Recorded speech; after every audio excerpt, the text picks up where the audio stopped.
आप सबको हमारा नमस्कार। और एक अत्यंत ज्वलंत मुद्दे पर आपके समक्ष आए हैं और आशा करते हैं कि इसको अहमियत से उठाया जाएगा। 72 घंटे से ज़्यादा हो चुके हैं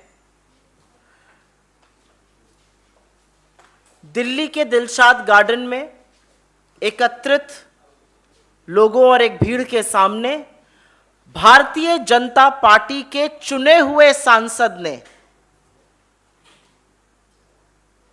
अगर कुछ लोगों की तबीयत और दिमाग सही करना है तो उनका पूर्ण बहिष्कार कर दो, तभी वो ठिकाने पर आएंगे।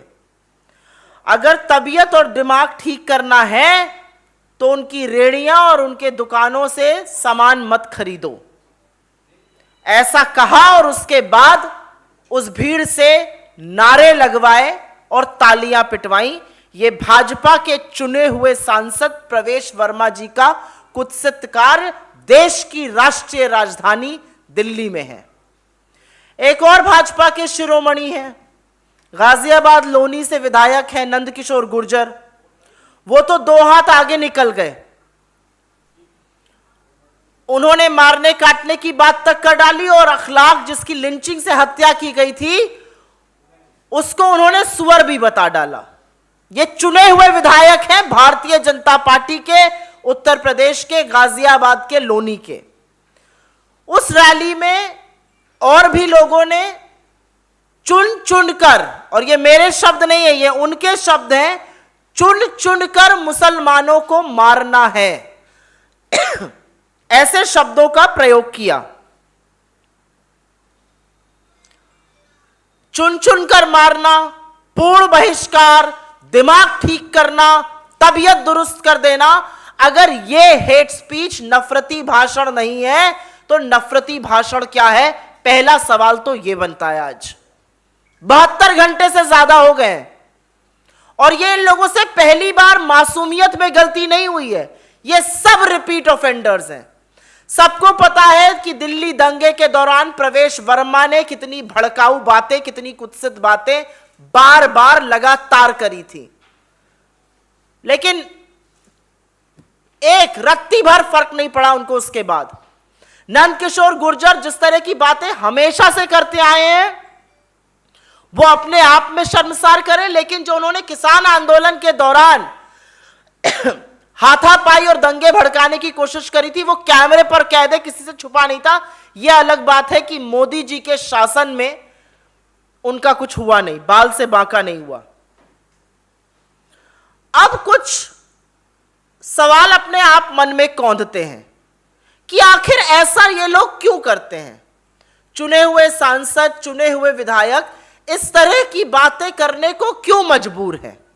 वो क्यों ऐसा करते हैं? क्या उनको नहीं पता कि ऐसी बातों से हिंसा भड़कती है, दंगे भड़कते हैं, उन्माद फैलता है, नफरत फैलती है? क्या वो हेट स्पीच नहीं समझते?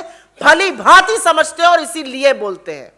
उनको पता है कि इस तरह के भाषण देकर, इस तरह की भड़काऊ बातें करके, इस तरह की नफरत फैलाकर आपका श्योर शॉट टिकट है स्टारडम का भारतीय जनता पार्टी में। जो जितनी नफरत फैलाएगा, जो कुछ समुदाय को, कुछ संप्रदायों को जितनी ज्यादा गाली देगा, वो उतना आगे जाएगा। इन सबके आराध्य, इन सबके रोल मॉडल्स अनुराग ठाकुर जैसे लोग हैं जो मंच से खड़े होकर एक संप्रदाय के खिलाफ गाली देते हैं, नारे लगवाते हैं और फिर मोदी जी उनको अपना विशेष अनुकंपा से कैबिनेट मंत्री बना देते हैं। पूरी सरकार भरी पड़ी है ऐसे लोगों से।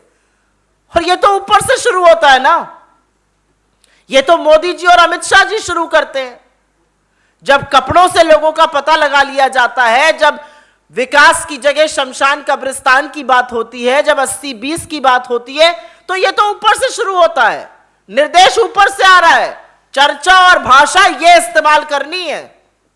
सारा विकास और सारा काम धरा रह जाता है क्योंकि ठन गोपाल वहां कुछ है नहीं दिखाने को, इसी का सहारा रह जाता है। लेकिन एजेंसी से भी सवाल बनते हैं। 72 घंटे से ऊपर हो गए। नंदकिशोर गुर्जर और प्रवेश वर्मा ये चुने हुए प्रतिनिधि हैं देश के। दिल्ली पुलिस क्या कर रही है? दिल्ली पुलिस वहां पर मौजूद थी, जिस रैली में यह सब कहा गया, दिल्ली पुलिस के कर्मी वहां तैनात थे। दिल्ली पुलिस किस मुहूर्त का इंतजार कर रही है, कौन सा मुहूर्त देख के इनके खिलाफ एफआईआर और गिरफ्तारी होगी, यह पहली चीज है। दूसरी चीज, मुझे थोड़ी सी शिकायत मीडिया से भी है और होनी लाजमी भी है। जो नोएडा के कमांडो वॉरियर एंकरगण हैं, जो चरण चुंबक हैं, जो इस देश में अशांति होने पर स्टूडियो में दंगा मचा देते हैं, वो चुप क्यों बैठे हैं? एक चुना हुआ एमपी और एमएलए चुन चुन कर लोगों को मारने की और पूर्ण बहिष्कार की बात कर रहा है, क्यों इतना सुई पटक सन्नाटा इन चरण चुंबकों की महफिल में? मोदी जी और शाह जी तो कुछ बोलेंगे नहीं, लेकिन आपकी चुप्पी सारा देश और सारा विश्व देख रहा है। आपकी चुप्पी का नतीजा एक बार हिंदुस्तान ने झेला है, जब आपकी बददिमाग प्रवक्ता के मुंह से निकले शब्दों के लिए देश को माफी मांगनी पड़ी थी, और अंततः गत्वा आपने उसको दूध की मक्खी की तरह फ्रिंज एलिमेंट कहकर बाहर निकाल दिया था।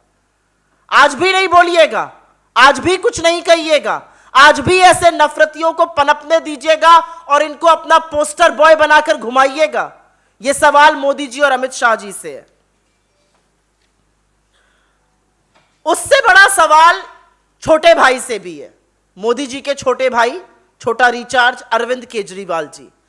अरविंद केजरीवाल जी दिल्ली में चुने हुए मुख्यमंत्री हैं, और जब दिल्ली में बुलडोजर चलता है, जब दिल्ली में दंगे होते हैं, जब जंतर मंतर पे काटो काटो का नारा लगाया जाता है, या अब जब दिल्ली में दिल्ली के सांसद एक पर्टिकुलर समुदाय के खिलाफ जहर उगल रहे हैं, तो अरविंद केजरीवाल जी मौन व्रत धारण कर लेते हैं, एक शब्द नहीं बोलते हैं।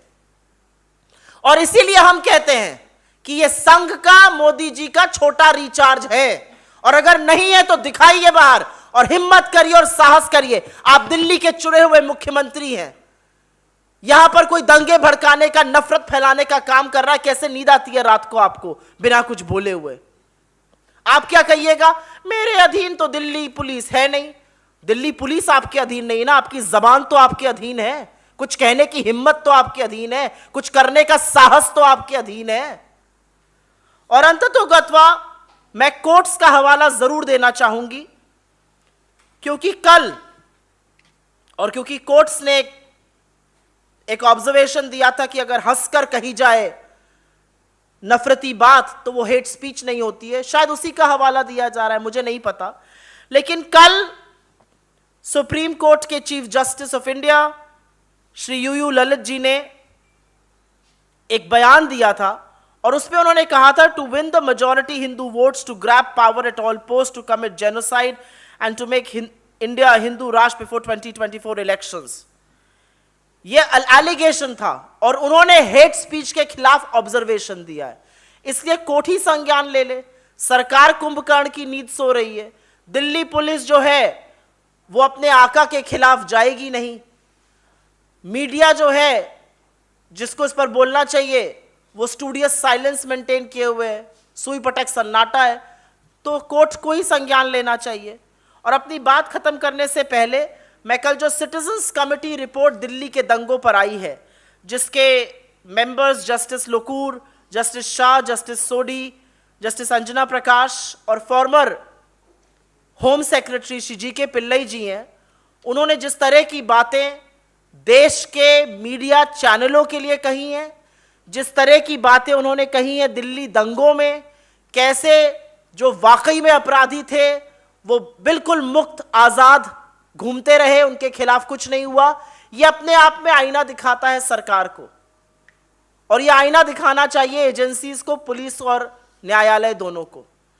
हमारी 5 ही मांगे हैं, और वो मांगे बहुत प्रबल हैं। जिस तरह की बात सुनने में आई है, जिस तरह का वक्तव्य दिया गया है, सबसे पहले तो 72 घंटे हो जाने के बावजूद पुलिस ने अभी तक एक्शन नहीं लिया है। पुलिस तुरंत ऐसे नफरतियों के खिलाफ कार्रवाई करे जिनको लगता है कि वो कानून अपने हाथ में लेकर कुछ भी कह जाएंगे और उनका बाल से बाका नहीं हो सकता। कोर्ट इस मामले का संज्ञान ले, क्योंकि सरकार तो चुप है। और कोर्ट्स क्योंकि बार बार हेट स्पीच के बारे में जिक्र कर रहे हैं, एक दिशा निर्देश दे, इस बात का संज्ञान लें स्वतः। प्रधानमंत्री जी से तो मैं यह जरूर पूछना चाहूंगी कि आप चुप क्यों हैं और आप कब तक चुप रहिएगा? कब तक यह देश नफरत की आग में झोंका जाता रहेगा? क्योंकि यह बात अब बढ़ रही है। अब यह बात उन देशों में पहुंच रही है जिनके सामने आपको पहले माफी मांगकर नुपुर शर्मा को निकाल फेंकना पड़ा था। तो उस चीज का इंतजार करिएगा कि बाकी जो विश्व है वो आपके ऊपर प्रेशर बनाए, तब आप एक्ट करिएगा। या आप इस देश के चुने हुए प्रधानमंत्री हैं, यह आपका कर्तव्य है कि कानून व्यवस्था सुचारू रूप से चले और हर सिटीजन, हर नागरिक अपने आप को महफूज और सुरक्षित महसूस करे। 2002 के बाद एक बार फिर से लगातार आपको आपका राजधर्म याद दिलाया जाता रहा है, तो कुछ तो बोलिए। और उससे ज्यादा सवाल मेरा अरविंद केजरीवाल जी से है। स्कूल से, शिक्षा से, स्वास्थ्य से किसी को कोई दिक्कत नहीं है, ये बातें सार्वजनिक जीवन में होनी चाहिए। लेकिन आपका जो पाखंड का पर्दा था वो बार बार उतर जाता है। और अपना पाखंड छोड़िए, दिल्ली के चुने हुए मुख्यमंत्री हैं, जरूर आपका जन्म जन्माष्टमी के दिन हुआ होगा और श्री कृष्ण ने आपको एक मिशन से भेजा होगा। वो मिशन अपने दिल्ली के लोगों को सुरक्षित रखने का भी है। आप जिस भी चश्मे से देखना चाहिए, चाहे धर्म के चश्मे से, चाहे लोकतंत्र के चश्मे से, लोगों को सुरक्षित रखना, उनके बारे में बात करना, अगर कोई गलत आपके लोगों के साथ कर रहा है उसके खिलाफ, उसके प्रतिकार में बोलना बहुत जरूरी है। कब तक छोटे रिचार्ज बन के अपनी दुकान चलाते रहिएगा? We will take questions. I will make a very, very brief statement in English on this. It's been over 72 hours. Pravesh Verma, the BJP MP, has been caught speaking on camera, asking for complete boycott of a certain community. He also incited hatred, and so did Nandkishore Gurjar, one of the BJP MLAs from UP, Ghaziabad Loni, and nothing has been done. What is the police waiting for? Why are the courts not taking cognizance? Why is Mr. Modi not speaking? What is Mr. Arvind Kejriwal doing? And if this is not hypocrisy, then we wonder what is. Over 72 hours later, a citizens committee report is out on the Delhi riots of 2020. It nails the role media played. It nails the role agencies played, the way police looked the other way, and how perpetrators of violence and hatred have gone scot-free.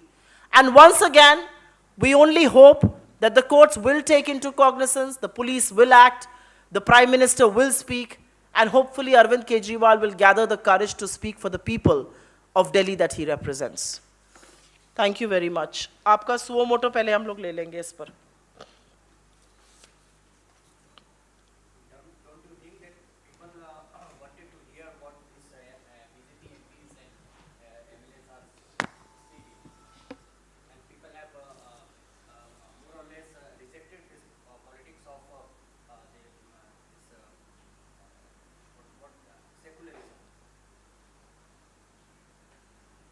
It baffles me to answer this question, and I will tell you why it baffles me. Have we become a banana republic? Are we citizens of this country, or have we become animals? Where we are all right listening to somebody from stage saying, chun chun kar maro inko. Are we all right with complete boycott? What happens if Gulf nations start boycotting your products? If they start throwing out your people, who's going to be responsible for that? I think what the Indian media needs to do is start asking questions of this government and not hold a brief for them. I'm sorry to say that. Do not justify this in any form, because this cannot be justified. And no, the politics of being secular can never be rejected in this country. There is a constitution in this country that asks us, that preaches us, that prescribes us to be secular. What is happening in this country in the name of brute majoritarianism is shameful. What you are doing to minorities in this country is shameful. These are repeat offenders. And why do you think they do this? Because A, they go scot-free, B, they get political patronage, and C, they know that this is the most sure-shot way to get ahead in the BJP. And no, I reject that argument.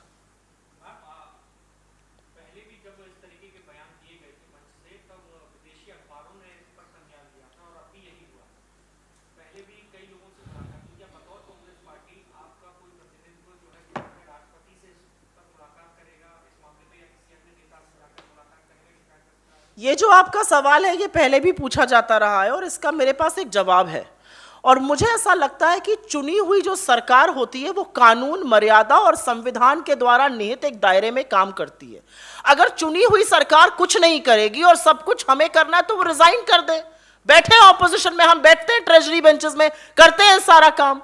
और आपने जिन अखबारों का हवाला दिया, विदेशी अखबार क्या करेंगे, विदेशी चैनल क्या दिखाएंगे, विदेशी देश क्या करेंगे, और फिर एक इंसान की गलती के लिए पूरा देश कान पकड़ के माफी मांगेगा और सर नीचा करेगा, मुझे उससे आपत्ति है। उसके पहले प्रधानमंत्री को, उससे पहले सरकार को एक्ट करना चाहिए और ऐसे नफरती चिंटुओं को अपनी पार्टी से निकाल देना चाहिए। लेकिन क्या यह नैतिक, क्या यह मॉरल करेज प्रधानमंत्री दिखा सकते हैं? और इसका जवाब है नहीं। वो इसलिए नहीं दिखा सकते क्योंकि खुद वो ये काम करते हैं। प्रधानमंत्री के भड़काऊ भाषण, प्रधानमंत्री के द्वारा नफरत जो फैलाई जाती है, जिन शब्दों का यूज प्रधानमंत्री चुनावी रैली में करते हैं, वो खेदजनक ही नहीं, आपत्तिजनक ही नहीं, वो कहीं ना कहीं उनका मानसिक और नैतिक दिवालियापन की निशानी है। Any other questions on this? जी,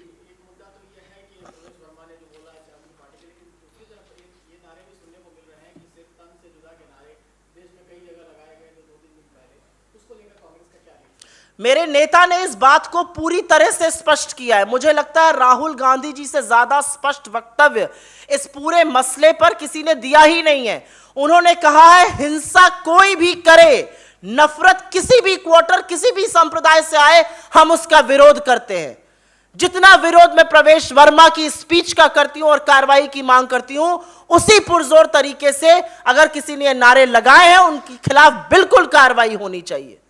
मुझे लेश मात्र भी कहने में संकोच नहीं है कि सभ्य समाज में, भारत में, संविधान के तहत चलते इस देश में ना हिंसा की, ना नफरत की कोई जगह है, irrespective of who is doing it. And I don't think anybody has spoken as clearly and as emphatically and as assertively on this as Shri Rahul Gandhi himself.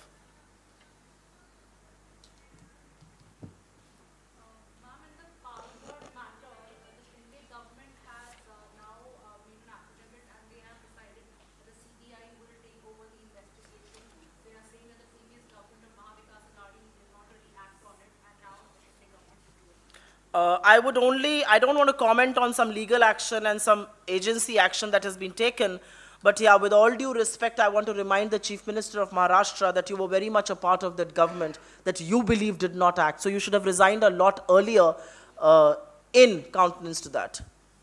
Apart from this issue, Sure. one question. Soon after the candidature of Mr. Kharge ji, it is being said that the caste equation of both the ministering parties will get affected, especially in northern India. What do you have to say? What equation will get affected? Caste equation. The BJP, when it makes ministers, and because I've been a journalist, I know many of you get that SMS and WhatsApp as well, will tell you how many of the ministers are OBCs, how many of them are SCs, how many come from which community, how many come from which region. But that's not how the Congress party works. We do not work on the basis of caste. We do not work on the basis of religion. There's an election that's on for the Congress president, and like Rahul ji said, I think to comment on either of the individuals is disrespecting their caliber, is disrespecting their public service, is disrespecting their stature. And I do not think we do things with an eye on a particular caste. That's how the BJP works. Don't get confused. This is 24 Akbar Road. This is not BJP's headquarters. Thank you. धन्यवाद बहुत बहुत.